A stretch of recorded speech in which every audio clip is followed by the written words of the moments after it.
Break के बाद आप सभी का स्वागत है। सीधे रुख रायपुर का बड़ी खबर, जहां 4 जून को मतगणना की तैयारियों में जुटा है निर्वाचन आयोग। रायपुर लोकसभा के लिए मतों की गिनती 2 जिलों में होगी। रायपुर की 7 सीटों की गिनती सेजबहार काउंटिंग सेंटर में होगी, वहीं बलौदाबाजार भाटापारा की गिनती बलौदाबाजार में होगी। सभी विधानसभाओं के लिए लगाए जाएंगे 14 टेबल। सभी विधानसभाओं में 60 कर्मचारियों की लगेगी ड्यूटी। सुरक्षा के पुख्ता इंतजाम कर लिए गए हैं। वेबकास्टिंग की व्यवस्था भी रहेगी। तो आपको बता दें 4 जून को मतगणना होनी है और मतगणना की तैयारियों में अब निर्वाचन आयोग पूरी तरीके से जुट चुका है। रायपुर लोकसभा के लिए मतों की गिनती 2 जिलों में होगी। तो रायपुर के 7 सीटों की गिनती सेजबहार और बलौदाबाजार भाटापारा की गिनती बलौदाबाजार में होगी। तो विधानसभा के हिसाब से आपको बता दें 14 टेबल भी लगाए जाएंगे। तो विशेष संवाददाता गौरव शर्मा हमारे साथ जुड़ गए हैं। गौरव, जिस तरीके से 4 जून को मतगणना होनी है, निर्वाचन आयोग की ओर से क्या कुछ तैयारियां की गई हैं? 4 जून को प्रत्याशियों के भाग्य का फैसला होगा। इसकी शुरुआत जो है वो रायपुर लोकसभा की अगर बात की जाए तो 14 टेबल में 60 कर्मचारियों की ड्यूटी लगाई गई है। 2 जिलों में इसकी मतगणना जो है वो पूरी की जाएगी। रायपुर जिले में 7 विधानसभा क्षेत्रों की मतगणना होगी, जबकि बलौदाबाजार जिले में बलौदाबाजार और भाटापारा विधानसभा क्षेत्रों की मतगणना होगी। इसके साथ ही रिजर्व सहित 600 अधिकारी जो कर्मचारी जो है वो इसके लिए मौजूद रहेंगे। पोस्टल बैलेट मतों से गिनती की शुरुआत की जाएगी। तीन बार रैंडमाइजेशन के बाद में मतगणना की पूरी प्रक्रिया शुरू होगी और सुरक्षा का पुख्ता इंतजाम भी रहेगा। वेबकास्टिंग के माध्यम से निगरानी की व्यवस्था निर्वाचन आयोग ने सुनिश्चित की है। तो इस तरह से जो तैयारियां हैं वो लगातार तेज कर दी गई है। सुरक्षा बलों को इंतजाम कर दिया गया, सुरक्षा बलों की तैनाती कर दी गई है। अन्य व्यवस्थाएं भी जो है वो लगातार की जा रही है और चाक चौबंद व्यवस्था के बीच 4 जून को प्रत्याशियों के भाग्य का जो फैसला है वो ईवीएम से बाहर आएगा। जी बहुत बहुत शुक्रिया तमाम जानकारी देने के लिए।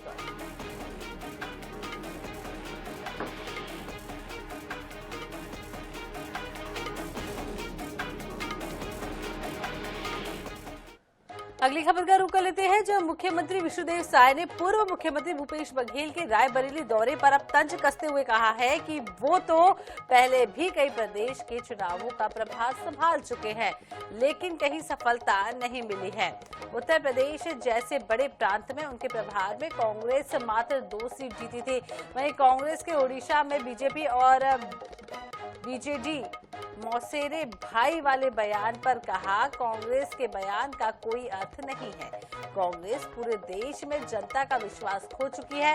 साथ ही इस दौरान सीएम साय ने भाजपा की जीत का दावा भी किया।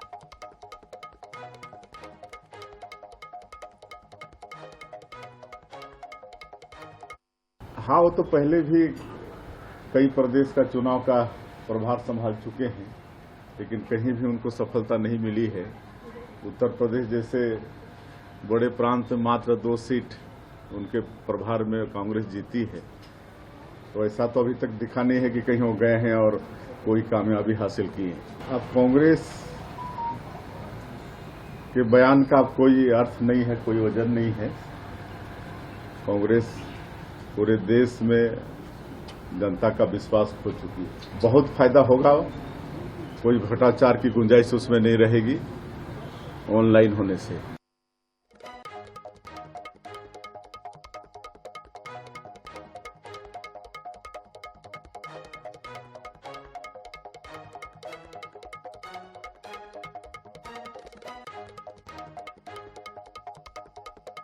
तो अगली बड़ी खबर रायपुर से, जहां आज रायबरेली और अमेठी में प्रचार करेंगे पूर्व मुख्यमंत्री भूपेश बघेल। रायबरेली में कार्यकर्ताओं की बैठक में शामिल होंगे भूपेश बघेल और फिर अमेठी में आम सभा को करेंगे संबोधित। देर शाम रायपुर लौटेंगे पूर्व मुख्यमंत्री भूपेश बघेल।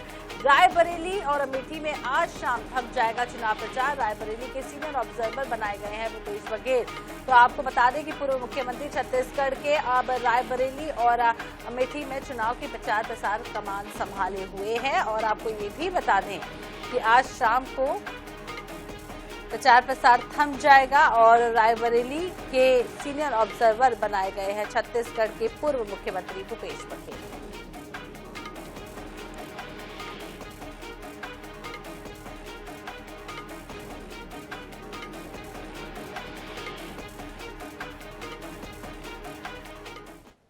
इधर छत्तीसगढ़ में एक बार फिर से कोयला समेत कई खनिजों के परिवहन के लिए ऑनलाइन ई ट्रांसिट पास की प्रक्रिया शुरू हो गई है। इस पर मुख्यमंत्री विष्णुदेव साय ने सोशल मीडिया पर लिखा है कि ना गड़बड़ होगा और ना ही घोटाला होगा।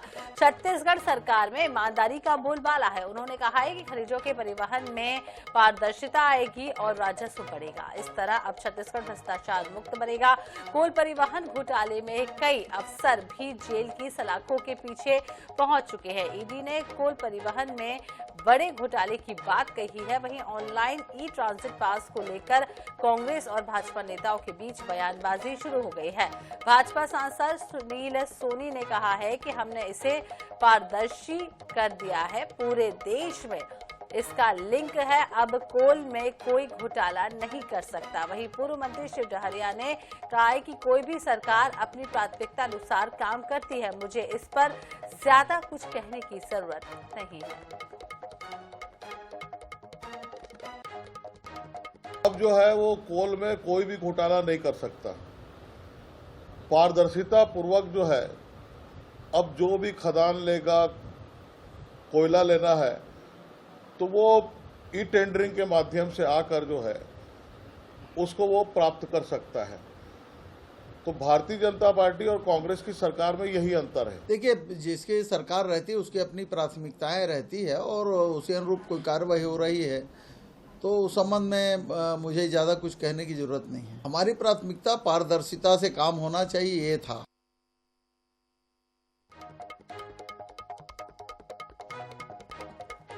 इधर रायगढ़ नगर निगम में जलकर पर सरचार्ज को लेकर सियासी घमासान मचा हुआ है। नगर निगम पिछले 4 सालों से वाटर टैक्स पर 25% सरचार्ज ले रही है, जो पूरे प्रदेश में सबसे अधिक है। खास बात यह भी है कि कांग्रेस ने निगम सत्ता में काबिज करने के लिए घोषणा पत्र में टैक्स माफी का वादा किया था। भाजपा शहर सरकार पर वादा खिलाफी करने और उपभोक्ताओं से अधिक टैक्स की वसूली का आरोप लगा रही है। भाजपा का कहना है कि नगर निगम को सरचार्ज की राशि न सिर्फ कम करना चाहिए बल्कि टैक्स में छूट भी दिए जाना चाहिए। बता दें कि नगर निगम प्रति माह 200 रुपए जलकर और लेट जमा करने के नाम पर 50 रुपए अधिभार भी लिया जा रहा है, जिसका भाजपा विरोध कर रही है। नगर निगम ने पिछले 4 सालों का 5 सालों का यूजर चार्ज एक मुश्त वसूल करने का जो निर्णय लिया है उसका भारतीय जनता पार्टी पार्षद दल ने विरोध प्रकट किया है। कमिश्नर नगर निगम से और महापौर से निवेदन किया गया है कि एक मुश्त राशि यूजर चार्ज के रूप में न वसूली की जाए, क्योंकि पिछले वर्षों में जो यूजर चार्ज उपभोक्ताओं ने जमा किया उसका कोई रिकॉर्ड नगर निगम के पास उपलब्ध नहीं है। इस प्रकार से 4-4 सालों का राशि इकट्ठा वसूल किए जाने से आम उपभोक्ताओं में रोष व्याप्त है, इससे नगर निगम की छवि धूमिल हो रही है। तो जलकर टैक्स है उसके लिए हमने सभी जनप्रतिनिधि से चर्चा पूर्व में हुई थी, अभी वर्तमान में करेंगे। और जो टैक्स है जलकर की उसको कम करने के लिए हम सभी निर्णय लेकर शासन को भेजेंगे।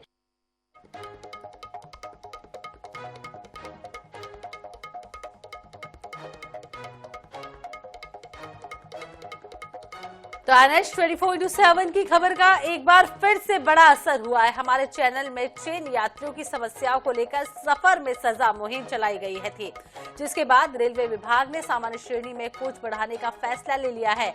22 मई से ये कोच ट्रेन में दोनों तरफ जोड़ दिए जाएंगे। तो रेलवे के अनुसार 19 ट्रेनों में 38 अतिरिक्त कोच लगाने का फैसला किया गया है। आपको बता दें कि NH 24/7 हरिभूमि समूह हमेशा से जन सरोकार की खबरों को प्रमुखता से उठाता है और बड़ी समस्याओं को एक मुहिम के तौर पर चलाता है ताकि आम जन की समस्याओं का समाधान हो सके।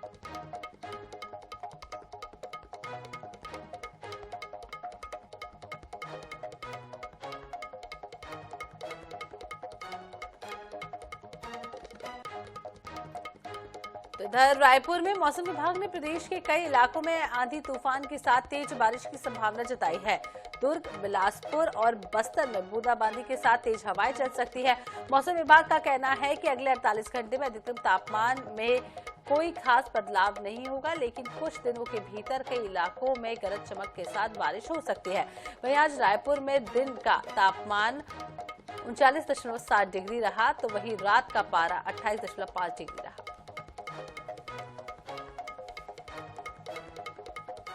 परिवर्तन का दौर जारी है और ऐसे में आज भी बादल जो है वो छाए हुए हैं। क्या कुछ स्थिति प्रदेश में रहने वाली है, हमारे साथ है मौसम वैज्ञानिक, सीधे उनसे ही चर्चा करते हैं जो कि मौसम विशेषज्ञ भी है।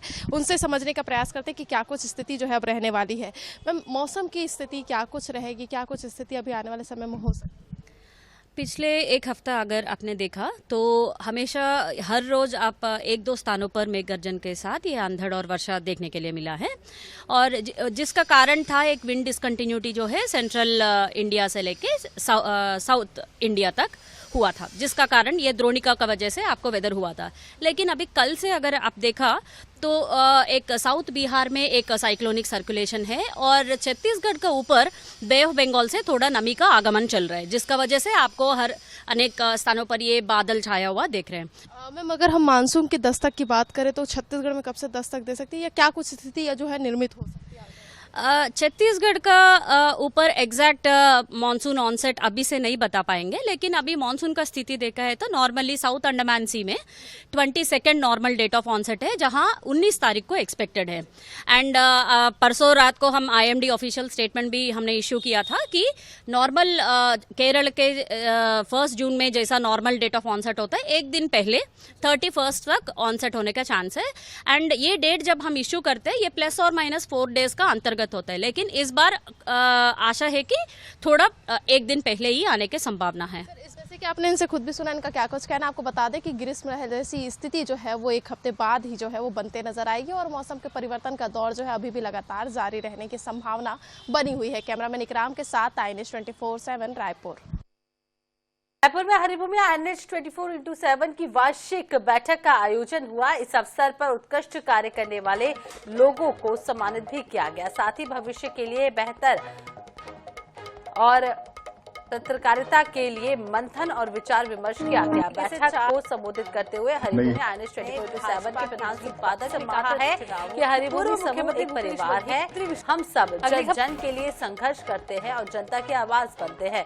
इस आयोजन में प्रधान संपादक डॉक्टर हिमांशु द्विवेदी, संपादक समन्वय ब्रह्मवीर सिंह, रायपुर संस्करण के स्थानीय संपादक धनंजय वर्मा, प्रसार प्रबंधक अनंत राम साहू, हरिभूमि के AGM Prashant Tiwari, IT head Sanjeev Dhiman, INH के bureau head Shailesh Pandey, INH के AGM Nilesh Dwivedi, output head Dheeraj Mishra और हरिभूमि के रीजनल हेड वरुण झा ने शिरकत की। वहीं हरिभूमि से रुचि वर्मा को सम्मानित किया गया। INH के विशेष संवाददाता गौरव शर्मा और स्वप्निल गौरखेड़े को सम्मानित किया गया। इसके साथ ही दुर्ग से आनंद नारायण ओझा, अंबिकापुर से संतोष कश्यप, जांजगीर से मुकेश बैच, कवर्धा से संजय यादव, सक्ती से राजीव लोचन, बलौदा बाजार से देवेश साहू, सूरजपुर से नवसाद अहमद और बलरामपुर से घनश्याम सोनी, पखांजूर से सुमित बढ़ाई को सम्मानित किया गया।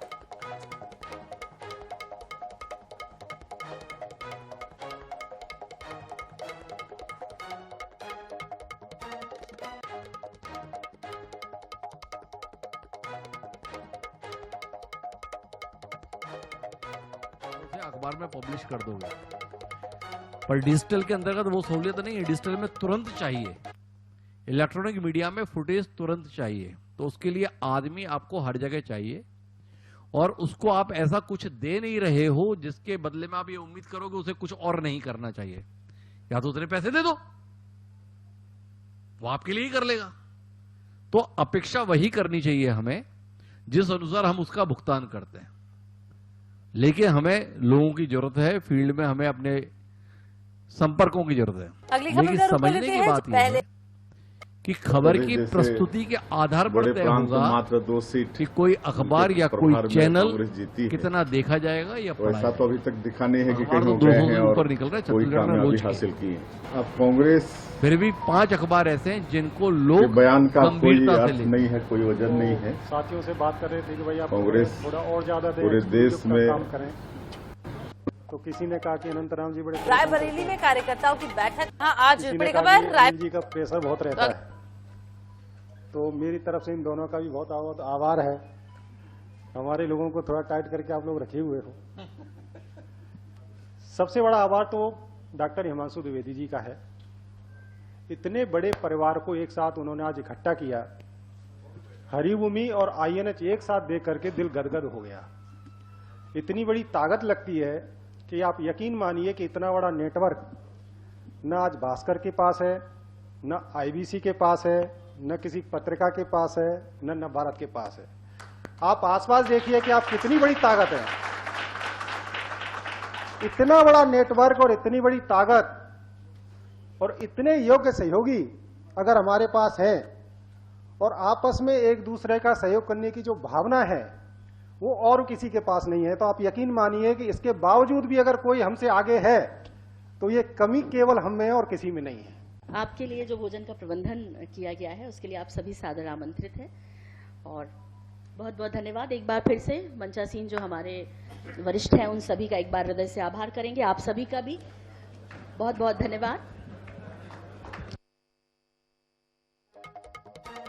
बिलासपुर के रतनपुर में नवधा रामायण का आयोजन किया गया था, जिसमें शामिल होने विधायक व कांग्रेसी नेता अटल श्रीवास्तव व बीजेपी पार्षद हकीम मोहम्मद महंत, दिव्यकांत दास, नगरपालिका उपाध्यक्ष कन्हैया यादव समेत शहर के अन्य लोग रामायण स्थल में पहुंचे थे। आज इसी नवधा रामायण की फोटो जब सोशल मीडिया पर शेयर की गई तब भाजपा नेता रोहिणी बैसवाड़े ने कविता के साथ भड़काऊ और अशोभनीय टिप्पणी की है, जिसे लेकर अब नवधा रामायण आयोजन समिति के लोगों में गहरी नाराजगी है, जिसे लेकर लोग गुरुवार रात रतनपुर थाना पहुंचे और भाजपा नेता के खिलाफ शिकायत कर कार्रवाई की मांग की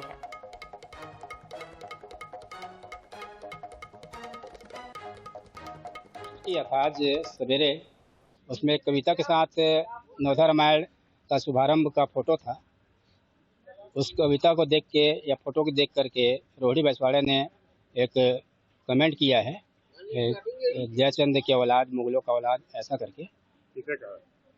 इसे सूरज को पता नहीं चला, सारे अतिथियों को भी कहा जा सकता है, मोहल्ले वालों को भी कहा जा सकता है। बाद में जो लिखा है मैंने पोस्ट करने वालों को ऐसा कहा है कहके। रतनपुर के करैयापाड़ा क्षेत्र में कुछ दिनों से नवधा रामायण चल रही है, जिसके सिलसिले में फेसबुक पर एक पोस्ट किया गया था जिसमें एक कविता लिखी गई थी।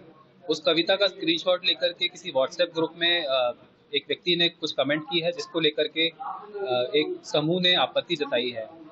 उस समूह का कहना है कि जो उस कमेंट के कारण जो व्यक्ति विशेष है और उसके साथ जो अतिथिगण है जो उस नवधा रामायण में भाग लेने आए थे उनका अपमान हुआ है।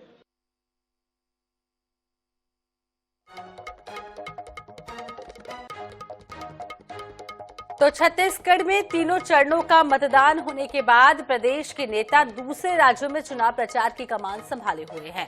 इसी दौरान भाजपा और कांग्रेस की अनोखी रणनीतियां भी सामने आ रही हैं। ताजा मामला हरियाणा की एक सीट सिरसा का है, जहां कांग्रेस ने अपने दिग्गजों की तो ड्यूटी लगाई है, भाजपा ने भी इस सीट पर टीम 11 को झोंक दिया है। देखिए पूरी रिपोर्ट।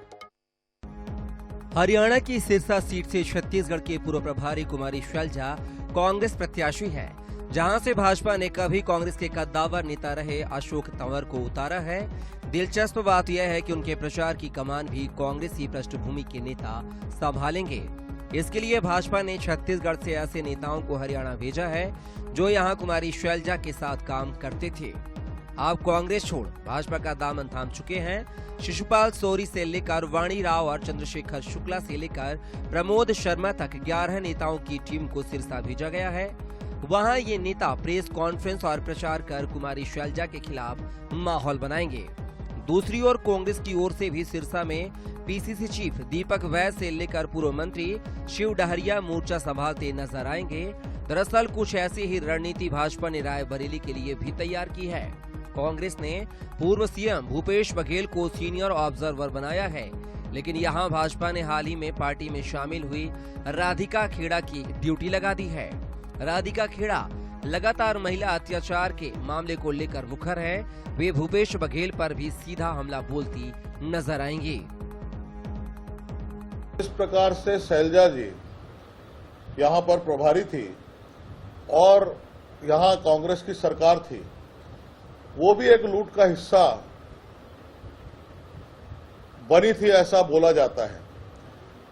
तो उसका पोल खोलना वहां पे जाके और जो सरकार के साथ में समाहित होकर जो कार्यकर्ताओं को प्रताड़ित करने का काम किया, वो आज हरियाणा की जनता जानेगी कि छत्तीसगढ़ के प्रभारी के रूप में किस प्रकार से वो कांग्रेस के ही कार्यकर्ताओं को प्रताड़ित करती है। ये कांग्रेसी नहीं है, इलेक्शन मटेरियल है भारतीय जनता पार्टी के, और जो अपने पार्टी के नहीं हुए वो दूसरे पार्टी का क्या कर पाएंगे। और चुनाव के बाद इनकी अनिवार्यता खत्म हो जाएगी और मैं समझता हूं कि इनमें से अधिकांश लोग फिर कांग्रेस पार्टी ज्वाइन करने के लिए आवेदन लगाएंगे, तो इनके जाने से कोई फर्क पड़ने वाला नहीं है।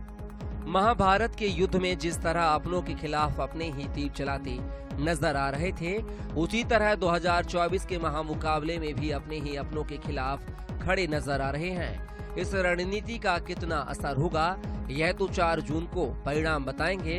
फिलहाल हर दिन नई नई सियासी चालों से चुनाव जरूर दिलचस्प होता नजर आ रहा है।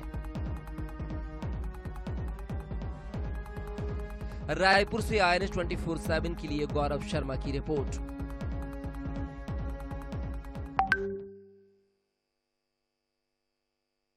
मई को 5वें चरण का मतदान आज शाम 5 बजे थमेगा। ओडिशा झारखंड में प्रचार।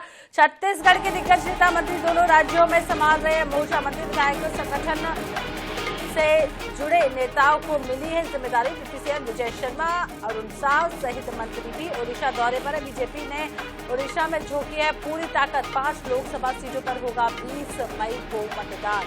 तो 5 लोकसभा सीटों पर आपको बता दें 20 मई को मतदान होना है, और जिसको लेकर अब छत्तीसगढ़ के भी कई दिग्गजों ने कमान संभाल रखी है। तो आज शाम 5 बजे प्रचार प्रसार थम जाएगा। विशेष संवाददाता गौरव शर्मा हमारे साथ जुड़ गए। गौरव, जिस तरीके से अब 20 मई को 5 लोकसभा सीटों पर चुनाव होना है, वोटिंग होनी है, जिसको लेकर अब छत्तीसगढ़ के जो दिग्गज नेता हैं वो अन्य राज्यों में कमान संभाले हुए, क्या कुछ पूरी डिटेल्स? देखिए, 5वें चरण के लिए चुनाव प्रचार जो है वो आज थम जाएगा। छत्तीसगढ़ के दिग्गज नेता मंत्री उड़ीसा और झारखंड में मोर्चा संभाले हुए मंत्री विधायकों को संगठन की ओर से जिम्मेदारी दी गई थी। उप मुख्यमंत्री विजय शर्मा, अरुण साव भी उड़ीसा के दौरे पर है। भारतीय जनता पार्टी के प्रदेश अध्यक्ष किरण सिंहदेव समेत कई नेताओं ने प्रचार किया। ओडिशा और झारखंड में मुख्यमंत्री भी लगातार दौरा करते रहे। आज शाम प्रचार थमने के बाद छत्तीसगढ़ के सभी नेता जो है वो वापस लौट आएंगे शाम 5 बजे, और इसके बाद 20 मई को 5वें चरण के लिए मतदान होगा। तो ऐसे में छत्तीसगढ़ के नेताओं की बड़ी भूमिका जो है इन राज्यों में रही। ओडिशा और झारखंड में प्रचार की कमान छत्तीसगढ़ के नेता संभाले रहे। भारतीय जनता पार्टी के साथ साथ कांग्रेस ने भी अपने नेताओं को भेजा था। तो आज इन सभी नेताओं की रायपुर वापसी हो जाएगी और इसके बाद में मतदान की प्रक्रिया होगी। जी बहुत बहुत शुक्रिया गौरव तमाम जानकारी देने के लिए।